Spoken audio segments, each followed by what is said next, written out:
नमस्कार, मी प्राध्यापक डॉक्टर वैभव इंगळे. तुम्ही पाहताय इन्फॉर्मेशन कट आहे युट्यूब चॅनल.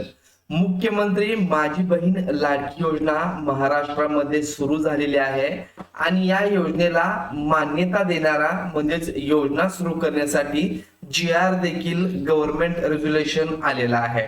तर यामध्ये महिलांना प्रत्येक महिन्याला 1,500 रुपये त्यांच्या बँक खात्यामध्ये मिळणार आहेत. तर यासाठी कुठल्या महिला पात्र आहेत, अर्ज कशा प्रकारे करायचा आहे, कुठली कागदपत्रे लागणार आहेत, पात्रता काय आणि कुठल्या अटी नियम व शर्ती ठेवलेल्या आहेत, याविषयीची माहिती आज आपण या व्हिडिओमध्ये घेणार आहोत.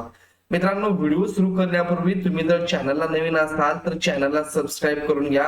असेच नवीन माहितीपूर्ण व्हिडिओ तुम्हाला मिळत राहतील. त्याचबरोबर जेव्हा अर्ज सुरू होईल तेव्हा अर्ज कशा प्रकारे भरायचा याविषयी देखील तुम्हाला माहिती मिळून जाईल.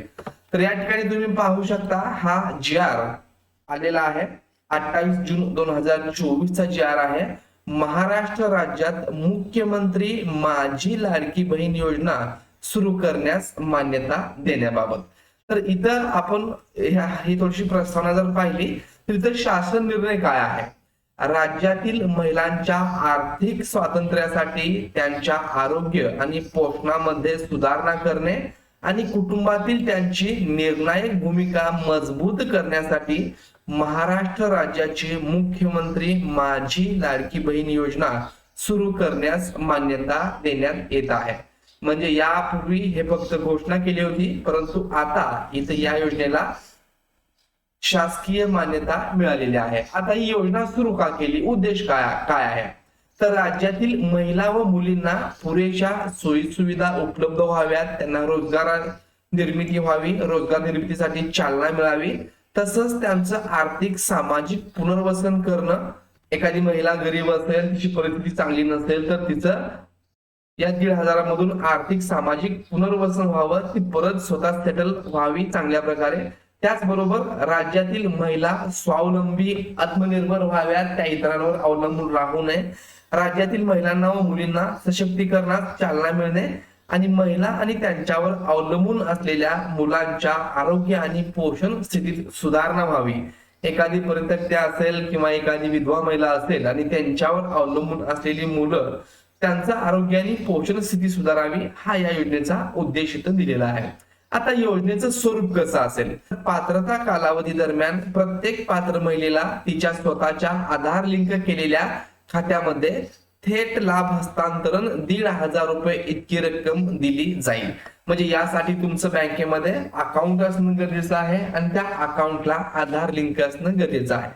त्याचबरोबर एखादी विधवा महिला असेल किंवा इतर कुठल्या योजनेचा लाभ घेणाऱ्या महिला असतील तर त्यांना 1,500 पेक्षा कमी लाभ मिळत असेल तर त्या फरकाची रक्कम या योजनेद्वारे पात्र महिलेस देण्यात येईल. म्हणजेच एखाद्या योजनेचा एखादी महिला लाभ घेते आहे, एखादी विधवा महिला असेल समजू आपण, तर तिला 1,500 पेक्षा कमी 1,000, 1,200, 800 असं जर योजनेचा लाभ मिळत असेल तर फरक देऊन त्यांना 1,500 रुपये इतका लाभ आता मिळणार आहे. आता योजनेचे लाभार्थी कोण असतील, तर महाराष्ट्र राज्यातील 21 ते 60 या वर्ष वयोगटातील विवाहित असू देत, विधवा असू देत, घटस्फोटित असू देत, परित्यक्त्या आणि निराधार महिला ज्या आहेत या योजनेसाठी पात्र आहेत. अविवाहित महिला यासाठी पात्र नाहीयेत, मुली पात्र नाहीयेत. ज्यांचं वय 21 पेक्षा कमी आहे, जरी त्या विवाहित असतील, 19-20 वर्ष वय असेल तरी त्या पात्र नाहीयेत. त्याचबरोबर 60 वर्ष वयापेक्षा जास्त वय असणाऱ्या विधवा असतील किंवा इतर कुठल्या महिला इथं पात्र नाहीयेत. तर वयाची अट 21 ते 60 इथं घातलेली आहे. योजनेच्या लाभार्थ्यांची पात्रता आता इथे डिटेल मध्ये दिलेला आहे. लाभार्थी महिला महाराष्ट्र राज्याचे रहिवासी असणे आवश्यक आहे. तुमचा जन्म महाराष्ट्रामध्ये झालेला असायला पाहिजे किंवा तुमचं इथं शाळा शिकलेला दाखला तुमच्याकडे असेल, शाळा सोडलेला, किंवा तुमच्याकडे डोमिसाइल सर्टिफिकेट असेल किंवा तुमचा इथं जन्म झालेला असेल, तर हे काही डॉक्युमेंट आहेत, की रहिवासाचा पुरावा तुमच्याकडे असणं आवश्यक आहे. राज्यातील विवाहित, विधवा, घटस्फोटित, परित्यक्त्या आणि निराधार महिला यासाठी पात्र राहतील.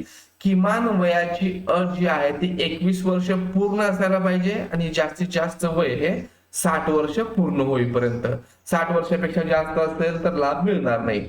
सदर योजनेअंतर्गत लाभ घेण्यासाठी अर्ज करणाऱ्या लाभार्थ्यांचे बँक खाते असणे आवश्यक आहे आणि त्या बँक खात्याला आधार लिंक देखील असणं गरजेचं आहे. त्याचबरोबर लाभार्थी कुटुंबाचे वार्षिक उत्पन्न ₹2.5 लाखापेक्षा जास्त नसावे. तर हे एक महत्वपूर्ण आहे. एक म्हणजे लाभार्थी महिला महाराष्ट्राची रहिवासी असायला पाहिजे, तिच्याकडे तसा पुरावा असायला पाहिजे, वय 21 ते 60 असायला पाहिजे, बँक खातं आधार लिंक असलं पाहिजे आणि उत्पन्न जे आहे ते 2.5 लाखापेक्षा जास्त नसावं. ज्यांचं उत्पन्न 2.5 लाखापेक्षा कमी आहे, 1 लाख, 2 लाख, 2,40,000, 2,49,000 इथपर्यंत उत्पन्न असणारे लाभार्थी यासाठी पात्र आहेत. आता लाभ कोणाला मिळणार नाही, तर ज्या कुटुंबाचं एकत्रित वार्षिक उत्पन्न फक्त महिलेचं नाही तर घरामधील सर्वांचं मिळून, मुलगा असेल, पती असेल किंवा स्वतः महिला काम करत असेल, तर या सर्व कुटुंबाचं एकत्र उत्पन्न मिळून 2.5 लाखापेक्षा अधिक असेल तर अशा महिला इथं अपात्र असणार आहेत. आता यासाठी तुम्हाला उत्पन्नाचा दाखला हा तलाठ्याचा सही शिक्का घेऊन तुमच्या सेतू कार्यालयामधून किंवा महाई सेवा केंद्राकडून, आपले सरकार केंद्रामधून तुम्हाला उत्पन्नाचा दाखला मिळवणं आवश्यक आहे आणि तो उत्पन्नाचा दाखला 2.5 लाखापेक्षा कमीचा असायला पाहिजे. त्याचबरोबर ज्या कुटुंबातील सदस्य इन्कम टॅक्स भरतात, एखादा सदस्य देखील तुमच्या कुटुंबामध्ये इन्कम टॅक्स भरत असेल तर त्या महिला अपात्र आहेत. त्याचबरोबर सरकारी कर्मचारी असेल, कंत्राटी कर्मचारी म्हणून सरकारी विभागात एखाद्या घरातील व्यक्ती काम करत असेल तर ते देखील इथं अपात्र असणार आहेत, त्यांना लाभ मिळणार नाही. सदर लाभार्थी महिलेने शासनाच्या इतर विभागामार्फत राबविण्यात येणाऱ्या आर्थिक योजनेद्वारे 1,500 पेक्षा जास्त लाभ घेतलेला असेल. समजा काही आता विधवा महिलांचं ऑलरेडी रजिस्ट्रेशन आहे, त्यांना 1,500 रुपये महिना आता चालू केलेला आहेत, किंवा इतर कुठल्या महिला असतील त्यांना 1,500 किंवा त्यापेक्षा जास्त सरकारकडून मदत मिळत असेल तर अशा देखील महिला इथं अपात्र आहेत. ज्यांच्या कुटुंबातील सदस्य विद्यमान किंवा माजी खासदार आमदार असतील अशा देखील कुटुंबातील महिला यासाठी अपात्र असणार आहेत, त्यांना लाभ मिळणार नाही.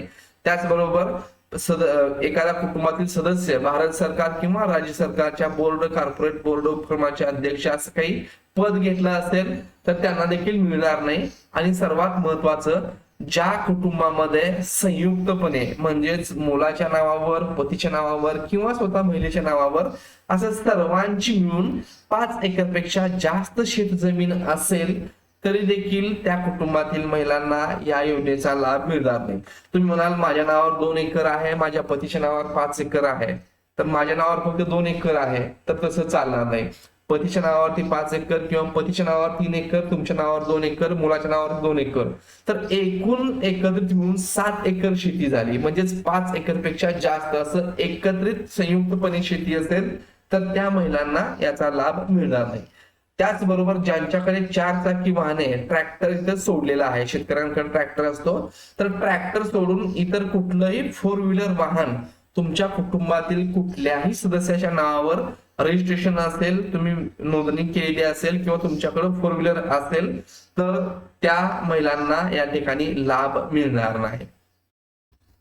आता इथं कागदपत्रे कुठली लागणार आहेत पहा. या योजनेचा लाभ घेण्यासाठी योजनेच्या लाभासाठी ऑनलाईन अर्ज तुम्हाला करायचा आहे. अर्ज आणखीन सुरू झालेला नाही, 1 तारखेपासून हा अर्ज सुरू झालेला आहे. अर्ज सुरू झाल्यानंतर अर्ज कसा भरायचा याविषयीचा व्हिडिओ आपल्या चॅनलला येईल, त्यासाठी चॅनलला सबस्क्राईब करून ठेवा. तर तो ऑनलाईन अर्ज, त्याचबरोबर लाभार्थ्याचे आधार कार्ड, तुमच्याकडे आधार कार्ड आवश्यक आहे असणं. त्यानंतर महाराष्ट्र राज्याचे अधिवास प्रमाणपत्र, महाराष्ट्र राज्यातील जन्म दाखला. एक तर तुमच्याकडे महाराष्ट्र राज्याचं डोमिसाईल सर्टिफिकेट म्हणजेच अधिवास प्रमाणपत्र हवं, नसेल तर इथला जन्म दाखला किंवा शाळा सोडल्याचा दाखला देखील इथं अधिवास प्रमाणपत्र म्हणून चालू शकतो. सक्षम प्राधिकारी यांनी दिलेल्या कुटुंब प्रमुखांचा उत्पन्नाचा दाखला, वार्षिक उत्पन्न 2.5 लाखांपर्यंत असणं अनिवार्य आहे. तर 2.5 लाखापेक्षा कमीचा उत्पन्नाचा दाखला हा तुम्हाला महाई सेवा केंद्र किंवा सेतू सेवा केंद्रामधून काढून घ्यायचा आहे. बँक खाते पासबुकच्या पहिल्या पानाची छायांकित प्रत म्हणजे झेरॉक्स, तुम्हाला तुमच्या बँक पासबुकचं झेरॉक्स पहिल्या पानाचं, त्याच्यामध्ये तुमच्या नावानं अकाउंट असणं, म्हणजे जी महिला इथं लाभ घेणार आहे त्या महिलेचं अकाउंट असणं, त्या बँक खात्याचं झेरॉक्स, पासपोर्ट आकाराचा फोटो पाहिजे, रेशन कार्ड मध्ये तुमचं नाव असायला पाहिजे, सदर योजनेच्या अटी शर्तीचे पालन करण्याचे हमीपत्र, तर इत्यादी डॉक्युमेंट लागणार आहे. आता लाभार्थी निवड जी आहे ती योजनेच्या लाभार्थींची पात्रता अंगणवाडी सेविका, पर्यवेक्षिका, मुख्य सेविका, सेतू सुविधा केंद्र, ग्रामपंचायत, ग्रामसेवक, वॉर्ड अधिकारी यांनी ते व्हेरीफाय करायचं आहे. आणि ऑनलाईन प्रमाणित केल्यानंतर जेव्हा आपण अर्ज भरू तर ते याची व्हेरीफाय होईल. आणि ज्यांचं खरंच उत्पन्न 2.5 लाखापेक्षा कमी आहे, आता गावामध्ये माहिती असते की कुणाकडे 4 व्हीलर आहे, कुणाचं उत्पन्न जास्त आहे, कोण गव्हर्नमेंट जॉबला आहे, तर ते तशा प्रकारे तुमच्या अर्जाला मान्यता दिल्यानंतर तुमची लाभार्थ्यांची निवड होणार आहे. आता योजनेची कार्यपद्धती कसं असणार आहे, तर या योजनेचे अर्ज पोर्टलला त्याचबरोबर मोबाईल ऍपद्वारे, सेतू सुविधा केंद्राद्वारे ऑनलाईन भरले जाऊ शकतात. त्यासाठी पुढील प्रक्रिया इथे दिलेली आहे. पात्र महिलेस या योजनेसाठी ऑनलाईन अर्ज करता येईल, त्या स्वतः करू शकतात. समजा एखाद्या महिलेला ऑनलाईन अर्ज सादर करता येत नसेल तर त्यांच्यासाठी अर्ज भरण्याची सुविधा अंगणवाडी केंद्रामध्ये आशा वर्कर्स, त्याचबरोबर बाल विकास प्रकल्प अधिकारी कार्यालय, नागरी ग्रामीण आदिवासी, त्याचबरोबर ग्रामपंचायत मध्ये, वॉर्ड सेतू सुविधा केंद्रामध्ये उपलब्ध करून दिले जातील. आणि हा फॉर्म भरण्यासाठी कुठलीही फी तुम्हाला अंगणवाडी सेविका वगैरे घेणार नाहीयेत. त्याचबरोबर अर्जदार महिलेने स्वतः अर्ज भरण्यासाठी ग्रामसेवक किंवा ग्रामपंचायत ऑफिस, अंगणवाडीमध्ये तिथं स्वतः उपस्थित असणं आवश्यक आहे.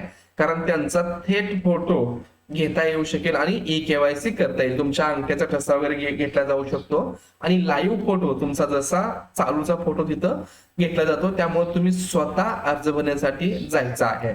सोबत जाताना कुटुंबाचे पूर्ण ओळखपत्र म्हणजे रेशन कार्ड तुम्हाला घेऊन जायचं आणि स्वतःचं आधार कार्ड घेऊन जायचंय. तर मग हे पैसे कसे मिळणार, तर आपल्याला पैसे मिळवण्यासाठी कुठेही जायचं नाहीये. प्रत्येक पात्र महिलेला तिच्या स्वतःच्या आधार लिंक केलेल्या खात्यामध्ये थेट लाभ हस्तांतरण, ज्याला डायरेक्ट बेनिफिट ट्रान्सफर असं म्हणतात, तर बँकेच्या खात्यामध्ये हे जिल्हा महिला व बाल विकास अधिकारी कार्यालयामार्फत ही रक्कम थेट तुमच्या अकाउंटमध्ये जमा होणार आहे. तर अशा प्रकारे ही योजना लागू झालेली आहे आणि 1 तारखेपासून याचं इथं टाइम टेबल देखील दिलेला आहे. अर्ज प्राप्त करण्यास सुरुवात 1 जुलै 2024. अर्ज प्राप्त करण्याचा शेवटचा दिनांक 15 जुलै 2024.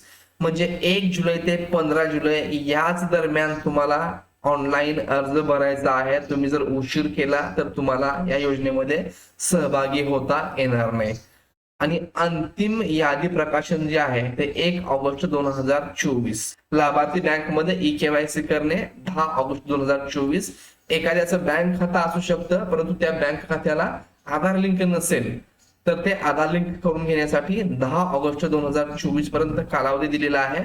आणि लाभार्थ्याला पैसे वाटप म्हणजे निधी हस्तांतरण 14 ऑगस्ट 2024 रोजी तुमच्या खात्यामध्ये पैसे मिळणार आहेत. आणि त्यानंतर प्रत्येक महिन्याच्या 15 तारखेपर्यंत तुमच्या खात्यामध्ये पुढच्या महिन्याचे पैसे येत राहतील. तर मित्रांनो, अशा प्रकारे ही योजना सुरू झालेली आहे आणि उद्यापासून म्हणजेच 1 तारखेपासून याचे ऑनलाईन अर्ज सुरू होणार आहेत. व्हिडिओ आवडला असेल तर तुमच्या मित्रांना शेअर करा, चॅनलला लाईक करा, सबस्क्राईब करा. धन्यवाद.